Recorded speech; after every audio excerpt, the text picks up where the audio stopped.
स्वामी जी मेरा 5 प्रश्न आपसे है जी। हमको सब पता है, कितने भाई बहन हमारे यहाँ बैठे हुए हैं, सब अपने अपने प्रश्नों के उत्तर लेने के लिए बैठे हुए हैं, तो हम सूक्ष्म रूप से पूछ रहे हैं और उत्तर आप चाहे 2 मिनट दो चाहे 5 मिनट दो, उसका उत्तर मैं सुनना चाहता हूँ। बोलिए। एक मेरा जो लास्ट वाला प्रश्न पहले बता दे रहा हूँ मैं, कई कथाकार हमारे पास गए, मैंने उनसे प्रश्न पूछा लेकिन उनको प्रश्न का उत्तर नहीं दे पाए जी। वो तो मैं लास्ट में पूछूंगा, पहले जो मेरा प्रश्न सुन लीजिए आप। पहला प्रश्न मेरा स्वामी जी है, गुरु जी है कि जीवात्मा और आत्मा में क्या अंतर है, मोक्ष किसका होता है? जीवात्मा और आत्मा दोनों पर्याय हैं। ठीक। लिखा है गोस्वामी तुलसीदास जी ने, ईश्वर अंश जीव अविनाशी। तो यहाँ गोस्वामी तुलसीदास जी ने आत्मा को जीव अविनाशी जीवात्मा कहा है। जीव और आत्मा ये दोनों एक ही हैं, दो नहीं हैं, पर्यायवाची हैं। चाहे जीव कह लीजिए चाहे जीवात्मा कह लीजिए। ठीक जी। मोक्ष किसका होता है? मोक्ष जो होता है, मोक्ष का अधिकारी है मन। माया मरी न मन मरा, मर मर गया शरीर, आशा तृष्णा ना मरी, कह गए दास कबीर। तो जो हमारा मन है वही मोक्ष का अधिकारी है, क्योंकि आत्मा तो मोक्ष से और जन्म मृत्यु सबसे परे है। तो जो मन है, कहते हैं ना सब मर गया, शरीर बूढ़ा हो गया, मन बुढ़ा नहीं हुआ। ठीक। तो मन को ही सारा सुख दुख मिलना है। ठीक। स्वामी दूसरा प्रश्न मेरा है, मरने के बाद अपने कर्मानुसार, जैसा आप बता चुके हैं, जीव अन्य योनियों में चला जाता है। ठीक है। तो मेरे फिर पितर कैसे होते हैं? पितर ऐसे होते हैं कि जब हमारे पिता के पिता के पिता जो भी आज धरती पर नहीं है, वो जब यहाँ से मरकर जाते हैं तो सीधा पहले पितृलोक जाते हैं।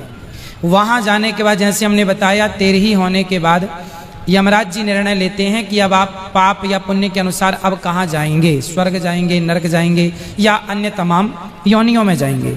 तो कुछ लोग तो अपने कर्मों के बस किसी भी योनि में चले गए। माना कि हमारे दादाजी परदादा जो भी हैं, कोई शेर बन गया, शेर कर्मों के अनुसार।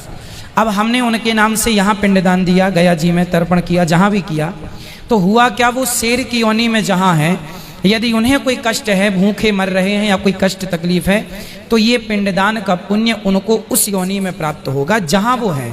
किसी भी योनि, बंदर से लेकर चींटी से लेकर हाथी तक जहाँ है वो उन्हें, यदि वो मनुष्य बने हैं तो मनुष्य की योनि में उनको प्राप्त हो जाएगा, जहाँ है वहाँ मिलेगा। ठीक है।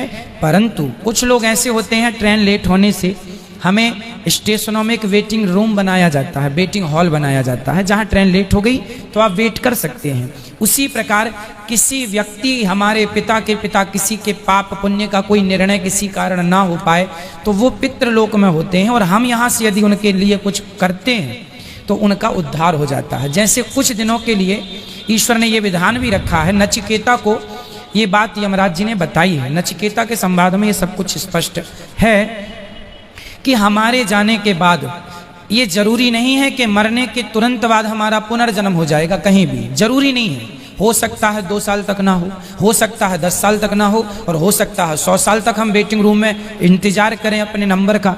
तो उन दिनों यदि हमारे पुत्र कोई तर्पण पिंड दान करता है तो वो हमें प्लस होके, जैसे बच्चे को 33 नंबर में पास होना है, परंतु 31 नंबर आए हैं तो मास्टर जी अपनी तरफ से 2 नंबर दे देते हैं और ग्रेस लगा के पास कर देते हैं। उसी तरह मेरा जरा सा कोई पुण्य रह गया तो उस पुण्य के कारण मुझे वेटिंग रूम में डाल दिया जाएगा कि आपके बच्चे यदि आपके लिए कोई पुण्य करते हैं तो वो पुण्य मिला के फिर आपका मोक्ष या स्वर्ग की प्राप्ति करा दी जाएगी। तो उस इंतजार में हम पितृलोक में रहते हैं।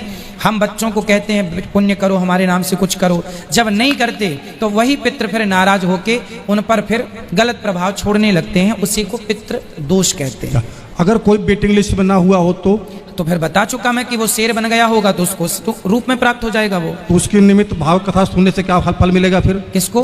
भागवत कथा जो पोथी बैठा सुनते हैं क्या आपने देखिए, होता क्या है कि आपका कोई अपना आदमी अमेरिका में है और आपने उसके खाते में पैसे डाल दिए तो उसके खाते में तुरंत पहुंच गया कि नहीं? अब वो उस पैसे से शराब पी ले या दूध पी ले या रोटी खा ले या मांस खा ले, आपने तो पैसे भेज दिए, अब वो उसका उपयोग अपने ढंग से करेगा। उसी प्रकार हमने तो पुण्य कर दिया अपने पूर्वजों के लिए, अब वो शेर बने हैं तो उनको मांस मिल जाएगा, गाय बने हैं तो चारा मिल जाएगा, इंसान बने हैं तो 56 भोग मिल जाएगा। आपने भी कई बार बता चुका है, हमने भी कई और संतों सुन चुके हैं और थोड़ा सा जानते भी हैं कि जो हम कर्म पिछले जन्म में किए हैं, ठीक है, वहाँ हम भोग रहे हैं। हाँ, अच्छा किए हैं तो बुरा किए हैं तो भोग रहे हैं। जब मेरा कर्म पिछले जन्म का समाप्त हो जाएगा तो हमारी जीवन यात्रा से खत्म हो जाएगी, ठीक है, तो हम यहाँ कर क्या रहे हैं, ये प्रश्न मेरा है। हाँ हाँ, आपका प्रश्न बहुत उचित है।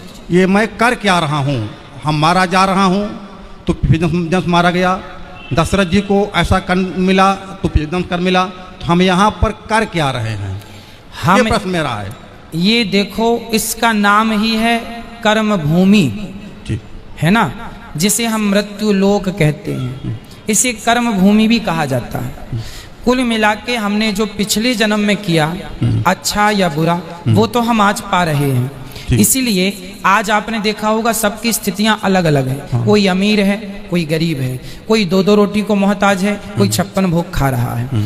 तो ये क्यों हो रहा है? ये पिछले जन्म में आपने जो किया था। एक आदमी चावल ही चावल खा रहा है तो किसी ने कहा रोटी भी तो खा, बोले चावल की खेती अभी हुई है सो घर में चावल है, चावल खा रहा हूँ, गेहूं बो दिया है, जब गेहूं कटेगा तो रोटियां खाऊंगा। तो जो कल किया था वो आज पा रहे हैं, जो आज करेंगे वो आगे पाएंगे। को ना काहू को सुख दुख कर दाता, निज कृत कर्म भोग सब भ्राता, ये लक्ष्मण जी कह रहे हैं। कोई व्यक्ति किसी को जरा सा सुख नहीं देता, जरा सा दुख नहीं देता, प्रत्येक व्यक्ति अपने किए कर्मों का फल भोगता है। यहाँ तक कि राम जी को भी अपने कर्मों के कारण राम बन के आना पड़ा, सीता के पीछे घूमना पड़ा, सीता सीता। नारद जी ने श्राप दिया था, उस श्राप के कारण राम जी को आना पड़ा और सीता की खोज करनी पड़ी, और हनुमान जी का भी सहारा लेना पड़ा क्योंकि श्राप था। सीता माँ को भी वनवास हुआ इसलिए कि उनको भी श्राप था। एक तोती ने श्राप दिया, पद्म पुराण में कथा है कि सीता जी ने एक तोती को पिंजरे में बंद कर लिया तो तोती तड़प तड़प के मर गई, चूंकि वो गर्भवती थी। कहा था छोड़ दो, सीता जी ने कहा तुम अच्छी कथा सुनाती हो, सुनाती रहो। तड़प तड़प के मर गई, तोते ने श्राप दे दिया, बद्दुआएं कि जाओ, जैसे हमारी पत्नी को गर्भ अवस्था में आपने हमसे दूर किया, जब आप गर्भवती होंगी तो आपके पति दूर कर देंगे। ये घटना पद्म पुराण में लिखी है। तो सीता जी को भी कर्मों का फल भोगना पड़ा, जो पिछला किया था आज मिल गया। तो कुछ कर्म ऐसे होते हैं जो आज के आज ही हमें मिल जाते हैं हाथों हाथ, कुछ पिछले जन्म का आज, आज का कल। अब आप कहेंगे तो ये चक्कर चलता रहेगा, हाँ तब तक चलेगा। कब तक? कबीरदास जी कह रहे हैं, चलती चक्की देख कर दिया कबीरा रोए, दो पाटन के बीच में साबुत बचा न कोय। पुनरपि, आद्य शंकराचार्य जी कह रहे हैं, पुनरपि जननम पुनरपि मरणम पुनरपि जननी जठरे शयनम। ये जन्म मृत्यु चल रहा, सब पिस रहे हैं। बोले कैसे बचेगा? बोले भज गोविंदम गोविंदम भज मूढ़ मते। यदि कोई भगवान की शरण में चला गया तो वो जन्म और मृत्यु के चक्कर से बच जाएगा। इसलिए कथाएं, कीर्तन, भगवान की शरणागति।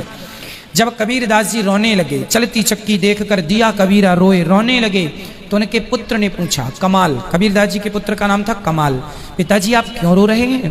पिता ने कहा, बेटा सब लोग जन्म लेके मर रहे हैं, सब अपना भोग रहे हैं, कैसे इनका उद्धार होगा? तब कमाल ने कहा, चलती चक्की चलने दे, पिस पिस आटा होए, कीले माही जो रहे, बाल न बांका होए। वो चक्की में कील होती है ना बीच में, उस एक में पहिया दूसरा फंसा रहता है, उस एक के पास जो गेहूं चला जाता है, कितना भी चले चक्की वो दाना नहीं पिसता जो एक के पास होता है। उसी प्रकार जो एक परमात्मा की शरण में रहेगा वो जन्म मृत्यु के चक्कर से छूट जाएगा, सदा भगवान के धाम को चला जाएगा। स्वामी जी, संतुष्टि हमको नहीं हुई, हम कर क्या रहे हैं? आपने सीता जी को उदाहरण दे दिया, ठीक है, सीता जी ने ऐसा गलत काम किया, उनको भोगना पड़ा, ठीक है, गलत काम किया, उनको भोगना पड़ा, ठीक है। हम जो है, आप यहाँ थोड़ा बुरा मत हम मानना, कर क्या रहे हैं? हम अपने पिछले जन्म के कर्मों को भोग रहे हैं। हाँ, भोग रहे। हाँ, तो फिर मैं कर क्या रहा हूँ? भोग रहे हैं, भोग तो रहे हैं। अब अच्छा जो आज करेंगे वो आगे आपको मिल जाएगा, बुरा करेंगे वो भी आगे मिलेगा। और यदि समर्पण भगवान के चरणों में अपना पाप पुण्य, प्रभु मैं आपका हूँ, मैं आपको कभी भूलूं नहीं, यदि अपने आप को उठा के भगवान के चरणों में समर्पित कर देंगे तो पाप पुण्य दोनों से बच के मोक्ष की प्राप्ति हो जाएगी, भगवत धाम मिलेगा। ये सार तत्व है। आप कह रहे हैं प्रेजेंट में हम, वर्तमान में हम क्या भोग रहे हैं, क्या कर रहे हैं, क्या कर रहे हैं? मैं क्या कर रहा हूँ? मैं प्रेजेंट में क्या कर रहा हूँ? आप प्रेजेंट में क्या कर रहे हैं? आप और हमने अपने कर्मों का ये फल भोग रहे हैं। आपके कर्मों में वृंदावन का दाना पानी लिखा था, तो आप यहाँ आ गए अपना खाने पीने के ये लिए। मेरे पिछले जन्म का संस्कार था। नहीं, हाँ। हमारी आपकी पूरी हिस्ट्री, हमारी पूरी कहानी लिखी हुई है। किस तारीख को आपको कहाँ जाना है, क्या जाके क्या बोलना है, क्या करना है, ये पहले से तय है। तो आप पहले से जो तय था, अच्छा तय कहाँ से हुआ? आपके कर्मों को देखकर। पिछले जन्म जब आपका यमराज के पास, जब आप पिछली बार मरे होंगे ना, और मर के जब यमराज के पास गए होंगे, तो आगे जन्म की पूरी आपकी कहानी लिख दी जा चुकी होगी कि आप अगले जन्म में अब मनुष्य बन के जाएंगे। आज फलानी तारीख को आप जाके अनिरुद्धाचार्य जी से ये सवाल करेंगे, ये उत्तर मिलेगा, इसके बाद आप यहाँ जाएंगे, यहाँ खाएंगे, ये पानी पिएंगे, सब कुछ लिखा है। क्यों लिखा है? क्योंकि पिछले जन्म के हिसाब से आपका ये लिखा गया है ना। अब यदि समर्पण कर दोगे भगवान में, तो ये सब कुछ डिलीट हो जाएगा, मोक्ष की प्राप्ति हो जाएगी, जन्म मृत्यु से खत्म। अब जो कुछ करें हम भगवान को समर्पण कर दें। हाँ, इसलिए कहता हूं तुदीयम वस्तु गोविंद तुभ्यमेव समर्पय। जो भी अच्छा करो, जो भी करो, हम तो कहते हैं कर्म नहीं, अपने आप को उठाओ और भगवान के श्री चरणों में समर्पित कर दो, तो अपने आप अच्छे बुरे कर्म सब चले जाएंगे, फिर मोक्ष होगा।